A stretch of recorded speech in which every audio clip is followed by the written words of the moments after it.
Alrighty guys, and welcome back. This week we're going to be looking at the shrine again. Now we were so lucky that we got a shrine twice this week. Now guys, before you notice, there has been a huge update into Dead by Daylight unlocking the archives. That being said, iridescent shards you'll have noticed have changed in color, and the little symbol representing them has changed also. That being said, everything still costs the same price it would normally cost. It is just a visual indicator difference.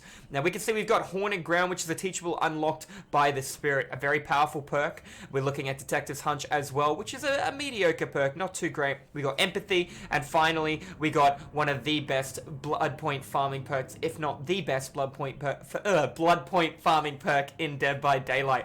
Alright, let's have a look at the shrine. Haunted Ground. Now this perk allows you to snowball something fierce. At tier 1 it's 40 seconds, tier 2 50, tier 3 60. Basically there are 2 lit totems on the map. Out of the 5 randomly generated totems, 2 of them will be lit. After the totem is destroyed, the survivors will receive a debuff. They will be exposed, meaning they can go down in one hit from any M1 attack in the game.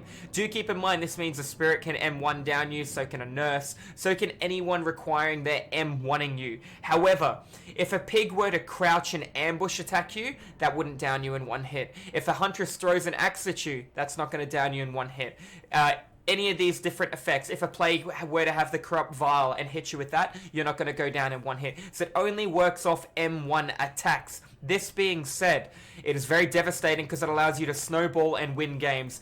People like Michael Myers have built-in Haunted Ground. When Michael Myers hits tier 3, he's allowed to just tier up and then he can utilize Haunted Ground to his own liking. That being said, other people who don't have that have to play around different kind of builds. Now, I really like Haunted Ground on people that can snowball the game. Now, I have a really big build that I like using on my spirit. It's my best spirit, or my favorite spirit build. It is currently Haunted Ground, Devour Hope, Pop Goes the Weasel, and Thrilling Tremor. Thrilling Tremor for the stall, Haunted Ground for the instant down, Devour Hope for the instant down, alongside Pop for the regression of what generators are being worked on or have been worked on too. Haunted Ground just gives you such a big amount of opportunities. On somebody like the Wraith, you can go Haunted Ground, Discordance, Pop Goes the Weasel, and Enduring, save the best for last. Something along those lines. Save the best for last in case they don't break Haunted Ground. If they do break Haunted Ground, then you got more time to snowball, etc. You know where to go because there's going to be multiple people on a Jenny and you have no heartbeat.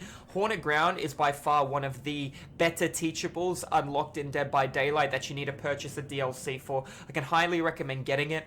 You could struggle to get value out of it if you're playing somebody like a Trapper or the Hag that needs to prep on the board. But if you're playing somebody with a lot of map pressure, such as yet again, the Billy, the Nurse, the Spirit, somebody who can get around the board pretty quick. The Demogorgon, Freddy Krueger, can be a very, very devastating perk.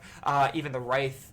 That being said, we're going to look on to the next perk. So all in all, I would highly suggest buying this out of the shrine if you were a killer main. If you're a survivor main, you could probably make do without it. Another thing to note with Haunted Ground is it lights up 2 totems. If you're running something like Ruin and Haunted Ground, 3 totems are lit, and survivors are going to break totems hoping that they're getting your Ruin, and you could possibly get a buff out of it. 66% chance that they're not going to break your Ruin first try, so that's always a plus. Detective's Hunch. This allows you to, when completing a generator, it's 32, 48, then 64, I believe, meters. After completing a generator, everything is revealed to you in that aura. Whether that be a killer's belongings, it also reveals chests, totems, hooks, generators. These things are going to be revealed, allowing you to know where things are. Do keep in mind, it might not seem that great. You're right, it's not that great. But if you're holding a map that can track killer belongings and you complete a Jenny, you'll notice your points will go through the roof. That being said, you're going to be able to now track everything there. So you just bring a green map that can track killer belongings, and then maybe something that allows your teammates to do it as well, or your teammates can see the auras. That being said, you chuck on open-handed. Now you can track 72, 74 meters after completing a Jenny. That will cover the vast majority of a map. So there are ways to utilize the perk decently. I personally do not recommend it though. It is a detective tap perk unlocked at level 40. I think I'd give it a hot pass personally.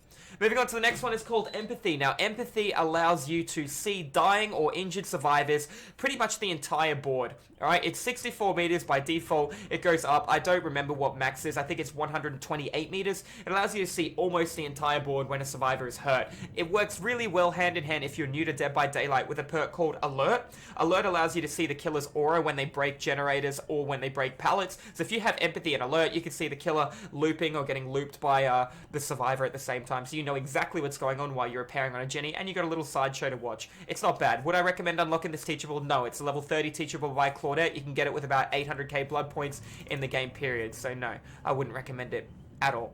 But all in all, it's not a bad perk for people learning tracking and maybe running a healing build to run over and heal their teammates, etc. Like body knowledge will make it one of those kind of builds.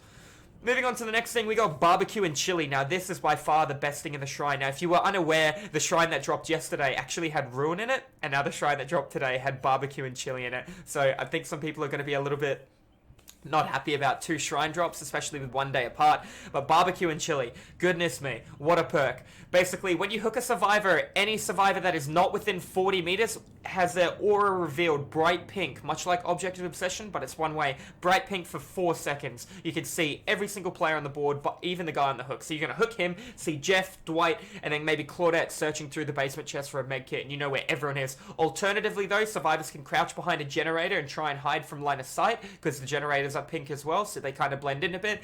Or they can jump in a locker. Jumping in a locker will also hide aura reading abilities for both survivor and killer, so you're not going to be able to see them. They'll jump in a locker, they'll count till 5, then they'll jump out, and the perk won't work on them, but you've still stalled for that period of time. Also being said, there's a perk called Distortion.